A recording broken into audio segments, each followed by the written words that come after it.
Mister Naresh Agrawal. Deputy chairman साहब, मैंने सोचा था कि आज वित्त मंत्री जी इस सदन में कुछ घोषणा करेंगे, कुछ ऐसी चीजें लाएंगे जो जनता ने इनसे अपेक्षा करी है।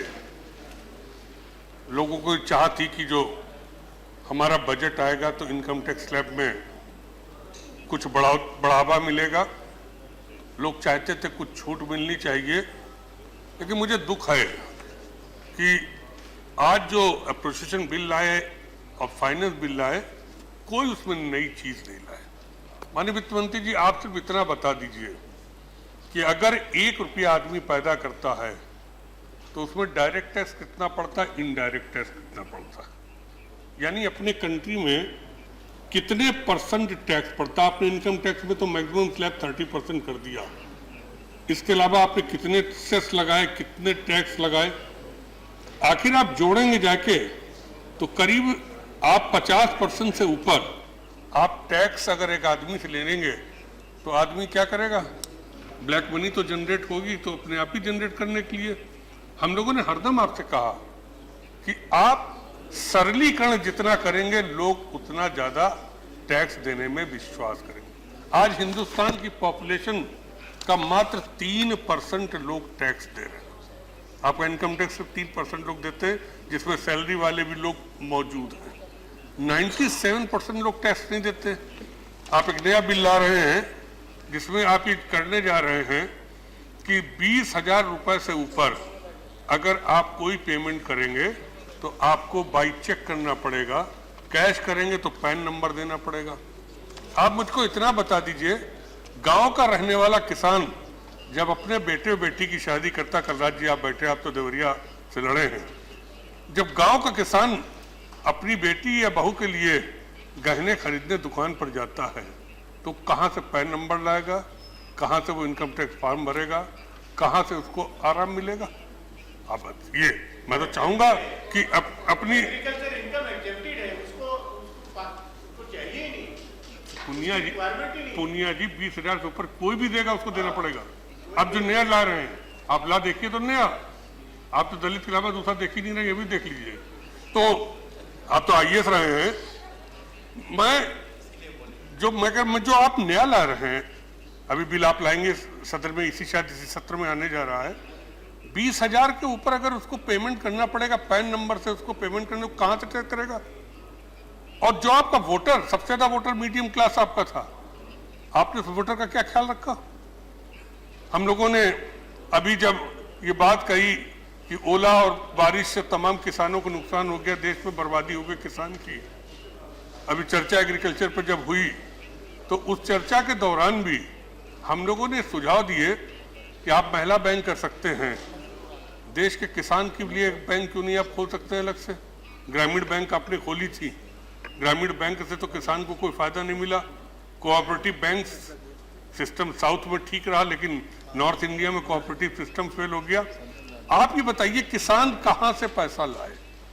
आज जो स्थिति पैदा हुई है कि किसान की परचेज कैपेसिटी 0% पे पहुंच गई है। आज ही मैं पढ़ रहा था कि अब मोटरसाइकिल और छोटी कारें बिकना कम हो गई क्योंकि किसान की आमदनी नहीं रही, रबी की फसल उसकी समाप्त हो गई, उसकी खरीदने की क्षमता खत्म हो गई। आखिर किसान कहां से लाएगा? अब गांव का भी लड़का साइकिल पर नहीं चलना चाहता है, वो भी मॉडर्न लाइफ जीना चाहता है, गांव का आदमी भी रहना चाहता कि हम अच्छी, लेकिन आपने उसके लिए क्या, कौन सा प्रोविजन किया? खाली इनकम टैक्स नहीं ले रहे हैं, बस इतनी छूट दे दी, लेकिन आप सुविधा देने की बात नहीं कर रहे। मैं तो चाहूंगा कि जब आज आप जवाब दें, मैं तो वित्त मंत्री जी पता नहीं कौन सी डील कर रहे हैं, नहीं मैं तो चाहता था वित्त मंत्री जी भी बैठते और इन चीजों को, मैं जो बातें हाँ मैं ठीक है, नहीं हमने वित्त मंत्री जी के लिए कहा, हमने जयंत भाई के लिए नहीं कहा, हमने वित्त मंत्री जी के लिए कहा। तो मैं कहूंगा कि आप बेसिक अप्रोच पे क्यों नहीं जा रहे? मैं नहीं समझ पा रहा हूं कि ये जो आपका बजट बना है किसके लिए बना। हम चाहेंगे आप जब जवाब दें तो क्लैरिफाई करें। बटनोर जी बैठे बड़ी तारीफ अभी कर रहे थे बिल की, लेकिन मैं चाहता हूं कि इस देश में टैक्स देने वाला कितने % टैक्स दे रहा है और विश्व में सबसे ज्यादा टैक्स किस कंट्री में पड़ता है इनकम पर, आखिर वो भी तो हम लोग जान सके। और मैं तो कहूंगा कि मैं तो सदन से अपील करूंगा, अगर सदन सहमत हो तो आज आर्टिकल 110 पे जो बहस शुरू हो रही थी उस पर बहस पूरी हम लोग कर लें, क्योंकि हमारे सदन का अधिकार तो इस तरीके से, अगर लोकसभा चाहेगी तो इस सदन का तो कोई अधिकार ही नहीं रहेगा। ये सदन तो ऐसा लग रहा है प्रॉक्सी सदन हो जाएगा, हम सिर्फ हाथ उठाने वाले मेंबर रह जाएंगे। हम आज अगर आपके बिल को ना पास कराएं तो भी कोई अंतर नहीं पड़ता, हम अगर बिल का विरोध करें तो क्या अंतर पड़ेगा। बिल हम ऐसे भी लौटा दें या उसको वोट करके लौटा दें, 14 दिन में तो आपका बिल वैसे भी पास हो जाएगा। तो मैं चाहता हूं कि इनकम टैक्स स्लैब जो आज लोग चाहते हैं, आपने 3 स्लैब करे, एक आपने आम स्लैब किया, एक 60 सीनियर सिटीजन्स के लिए किया, एक आपने 80 ईयर्स के ऊपर वालों के लिए किया। आप उस स्लैब को बढ़ाइए, क्या दिक्कत है आपको, और सरलीकरण आप करिए। जीएसटी की आप बात कर रहे हैं, जीएसटी आने वाला है, अब शायद इसी सत्र में लाने वाले, लोकसभा में तो आप पास कर लिया। जब वैट लगाया गया था तब भी हम लोगों से कहा गया था कि वैट लागू हो जाएगा तो सारे राज्यों में एक ही दर का हो जाएगा, जो एक दूसरे के राज्य में टैक्स की प्रणाली है जो कम ज्यादा वो समाप्त हो जाएगी। हम लोग भी बड़े खुश थे कि चलिए, क्योंकि उत्तर प्रदेश में आज दिल्ली में डीजल और पेट्रोल का जो रेट है वो उत्तर प्रदेश से करीब 4 रुपए लीटर सस्ता है। यहाँ से तमाम डीजल तमाम पेट्रोल उत्तर प्रदेश में ब्लैक में होता है। मोटर व्हीकल एक्ट में जो उत्तर प्रदेश में रेट है उससे सस्ता रेट हरियाणा में है। तो जितनी गाड़ी का रजिस्ट्रेशन हो रहा है लोग हरियाणा से करा के रजिस्ट्रेशन चले आ रहे हैं, जबकि दिल्ली ज्यादा है हमसे। तो मैं ये भी आपसे चाहूंगा कि आप ये विश्वास दिलाइए, क्योंकि तमाम राज्यों ने ये भी कहा है कि जीएसटी जो आप लगाएंगे उसके ऊपर भी टैक्स लगाने की हमको छूट दी जाए। तो आज आप ये घोषणा करें कि आप जो जीएसटी लागू करेंगे उसके बाद क्या पूरे देश में समान टैक्स होगा, क्योंकि आपने 27% मैक्सिमम रखा कि आप मैक्सिमम 27% लगाएंगे, लेकिन राज्य 27% के ऊपर भी टैक्स लगाना चाहते हैं। ये ठीक है, आपने पेट्रोलियम छोड़ दिया, अल्कोहल छोड़ दिया, टोबैको छोड़ दी राज्य सरकार के ऊपर, लेकिन राज्य अब भी डरे हुए हैं। हमारे मुख्यमंत्री जी ने चिट्ठी लिखी है प्रधानमंत्री जी को, जब जीएसटी आ गया तो मैं उस चिट्ठी का भी जिक्र करूंगा कि क्या क्या हमने आशंका व्यक्त की है कि हमने, ठीक है हम जीएसटी लागू करने के हम पक्ष में हैं, हमसे लोग कहते हैं जीएसटी लागू होगा तो देश में एक सुधार होगा और एक जीडीपी हमारी बढ़ेगी, हम चाहते हैं जीडीपी बढ़े, लेकिन हम ये भी जानना चाहेंगे कि बजट का घाटा आप कैसे पूरा करें। मगर नहीं, खाली लोन लेने से बजट का घाटा, मैं आपके बैंक का एनपीए कितना हो गया, 6% एनपीए हो गया इंडियन बैंक का। हमने जब हम पिछली बार, आपके पिताजी चेयरमैन थे, यशवंत जी हमारी कमेटी के, मैंने यशवंत जी से पूछा, बैंक के लोग आए, मैंने कहा मैं जानना चाहता हूं कि देश में 100 सबसे बड़े डिफॉल्टर कौन है, किस किस पर कितना रुपया बाकी है, आप बता दीजिए। बनते कहा गया कि बैंक सीक्रेट एक्ट के अंतर्गत हम आपको नहीं बता सकते, अभी तो शुरू हुआ है। मैं तो सब रिलायबल चीजें कह रहा हूं। ये कहा कि बैंक सीक्रेट एक्ट के अंतर्गत हम आपको नहीं बता सकते कि कौन कौन इस देश में डिफॉल्टर है जिसकी वजह से 6% एनपीए हुआ। आप गांव के गरीब बेचारे अगर 10,000 रुपए कर्जा उसका बाकी रह गया तो आप तहसील में उसका नाम लाल रंग से लिख देते, वो बैंक सीक्रेट एक्ट में नहीं आता है। लेकिन जितने बड़े बड़े, आप जेपी को ले लीजिए, आप जिसे ले लीजिए, अनिल अंबानी को ले लीजिए, कितना कितना रुपया लिया है। अभी ये पूंजीपति को तो स्टेट बैंक ने 60,000 करोड़ रुपए देने की बात कह दी। तुम नाम लेते क्यों? नाम तो किसी का ले सकते, पूंजीपति का हाउस का मेंबर जरूरी थोड़ी ना होना है। लेकिन मैं जानना चाहता हूं, आज आप इस चीज की घोषणा करेंगे? आज देश को आप बताइए, पूरा देश जानना चाहता है कि इस देश के सबसे बड़े 100 कौन डिफॉल्टर हैं जो बैंकों का पैसा नहीं दे रहे हैं, सरकार का पैसा नहीं दे रहे हैं और सरकार घाटे में चल रही। आखिर हम इसको जानना चाहिए, क्यों नहीं बताया जाएगा? आप इस एक्ट को बदलिए, अगर कोई ऐसा एक्ट आप बदलिए।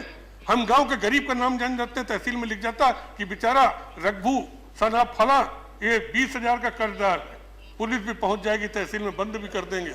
लेकिन जो लाखों करोड़ का बकायेदार है उसके संबंध में हम कोई बात ही नहीं कर सके। ये कैसा कानून, ये कहां पर से? मैं उस दिन अखबार में पढ़ रहा था, हमारा डिफेंस का बजट इतना कम है, डिफेंस का बजट इतना कम है। उस दिन एक चैनल दिखा रहा था कि हमारे सैनिक नई टेक्निक की राइफल नहीं ले सकते, नई टेक्निक की गन नहीं ले सकते, वो बर्फ में रहने लायक नहीं है। आप डिफेंस का बजट क्यों नहीं बढ़ाते? चाइना डिफेंस का हमसे 3 टाइम ज्यादा पैसा खर्च कर रहा है, पाकिस्तान हमसे ज्यादा बजट पर खर्च कर रहा है डिफेंस पे, हम क्यों नहीं करेंगे? आखिर हम जानना चाहते हैं कि हमारा डिफेंस का इतना कम क्यों, डिफेंस का हम क्यों नहीं आगे बढ़ाते? आप ब्लैक मनी की बात करते हैं, अब ब्लैक मनी कहां रह गई? 2 साल से आप ब्लैक मनी कह रहे हैं, तो जो क्या जिनकी होगी ब्लैक मनी, सिंगापुर से कितना रूट होके आया?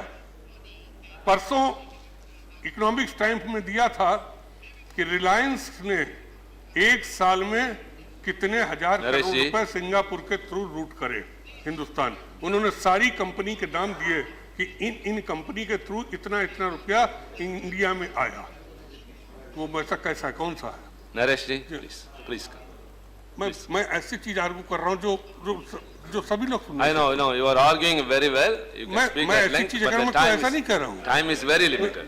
आखिर कोई चीज ऐसा। Kindly take 1 or 2 minutes. Everyone wants to speak. Kindly please. हम गांव की बात कर रहे हैं, गरीब की बात कर रहे हैं, हम इस देश की इकोनॉमी की बात कर रहे हैं। Yes, everyone is. See, we can understand. You speak with good points, but the time is restricted. मैं आपसे कह रहा हूँ Let's take 1 or 2 minutes. कि अखबार में जो निकला, Please conclude. आप कहिएगा, मैं आपको चिट्ठी लिख के वो कटिंग लगा के भेज दूंगा कि सिंगापुर से कितना पैसा रूट होके इंडिया में आया, हांगकांग से कितना पैसा रूट होके इंडिया में आया, और मॉरिशस और दुबई, मलेशिया भी उसमें इंक्लूड हो गया। हम चाहेंगे आप ये बता दीजिए कि पिछले 1 साल में जब से आपकी सरकार आई है, इन कंट्री के थ्रू कितना पैसा इंडिया में रूट होके आया? क्या वो पैसा ब्लैक मनी तो नहीं है? आपने ब्लैक मनी को वापस लाने का तरीका तो खुद ही दे दिया। अब ब्लैक मनी आपको मिलेगी कहाँ? आप ब्लैक मनी का बिल लाके सिर्फ जनता को धोखा रखना चाहते हैं, आप जनता को बताना चाहते हैं कि हम काला धन के खिलाफ। आपने क्या किया? आज हिंदुस्तान सिर्फ अकेला ऐसा देश है जहां पर इतने एक्ट में आपने लोगों को अरेस्ट करने की पावर दे दी। अब आपने क्या दिया? इनकम टैक्स में आपने अरेस्ट करने की पावर दे दी, ईडी को आपने दे दी, सेबी को दे दी, फेमा को दे दी, एक आपने प्रत्यक्ष कर बोर्ड बनाया है, कस्टम, एक्साइज, सभी को तो आपने अरेस्ट करने की पावर दे दी। तो फिर पावर आप इतनों को देते चले जा रहे हैं, तो उस पावर का एक्सरसाइज कितना हो रहा है? आखिर क्या हिंदुस्तान में सिर्फ अरेस्ट और जेल भेजना ही एक सोल्यूशन रह गया किसी समस्या का? उस सोल्यूशन को हम क्यों नहीं दूर करेंगे? मैं जानना चाहता हूं कि आप जो आज आप लाए, आपने तो उसको सबको सेबी वगैरह सबको अमेंडमेंट करके ला रहे हैं। जब से सेबी बनी, आप बता दीजिए पॉन्जी स्कीम क्या इंडिया में बंद हुई? आज भी तमाम ऐसी पॉन्जी स्कीम है, कम से कम इस देश का 1 लाख करोड़ रुपया पॉन्जी स्कीम के अंतर्गत तमाम पॉन्जी कंपनियों ने, और सबसे ज्यादा Bengal, Bihar, north east affected है, या साउथ इंडिया अफेक्टेड है, हम लोग बचे हुए हैं। पॉन्जी स्कीम का please you have taken 4 minutes more than your time. चलिए, just conclude with in 1 minute. मैं आपसे ये भी पूछना चाहूंगा कि पॉन्जी स्कीम के बारे में आपकी डिफिनिट नीति क्या है, और आप आज घोषणा करें कि इस देश की जनता को कैसे आप गारंटी देंगे कि उसका पैसा, क्योंकि आज गांव में बैंक तो आपकी है नहीं, आपने रूरल बैंक खोली कितनी? हिंदुस्तान में कितनी पॉपुलेशन पे एक बैंक है? बैंक में जाने के बाद गांव का गरीब किस तरीके से उसका शोषण होता है, दलालों के थ्रू बैंक में सब आपने अकाउंट खोलने की बात कर दी प्रधानमंत्री योजना के अंतर्गत कि हमारे जनधन योजना में अकाउंट खोले। कितने अकाउंट खुले, कितने लोग उसमें हुए? आखिर पॉपुलेशन का क्या % आपका अकाउंट में हुआ? आपने सेवा कर, आपने वेल्थ टैक्स तो समाप्त किया, लेकिन सेवा कर 1% से 2% कर दिया। 900 कुछ करोड़ रुपए तो आपने कहा कि हमने वेल्थ टैक्स में खोए, लेकिन 1% टैक्स बढ़ाने से करीब 6000 करोड़ रुपए आपने ज्यादा ले लिया। आपने इनडायरेक्ट टैक्स लगा के जनता को लूट लिया। मैं चाहूंगा, चूंकि टाइम हो गया, मैं खत्म करता हूं। मैं मंत्री जी आपसे चाहूंगा कि आज बड़ा स्पष्ट जवाब होना चाहिए, खाली ये सोचकर कि 110 आर्टिकल में हमको पावर है, इस सदन को कोई अधिकार नहीं है, हम जो चाहेंगे सदन से कर लेंगे, ये बहुत दिन चलने वाला नहीं। आप रिपील लाए थे, आपने खुद माना है कि देश में करीब 400-500 कानून ऐसे जिनको समाप्त किया जाना चाहिए। अगर उनको समाप्त करने की आप बात कर सकते हैं तो संविधान में संशोधन की बात हम भी कर सकते हैं। मैं चाहूंगा कि आप इन बातों का स्पष्ट जवाब दें जिससे देश की जनता जान सके और किसानों के लिए जो आपने निर्णय लिए हैं या जो आप और निर्णय लेने जा रहे हैं, जो शुगर मिल वालों के लिए जो आप निर्णय लेने जा रहे हैं, आखिर वो निर्णय आप बताएंगे तो मैं समझूंगा कि इस देश के सामने इस नई सरकार ने कुछ किया है, अन्यथा जो होना तो होगा। बहुत बहुत धन्यवाद। Thank you.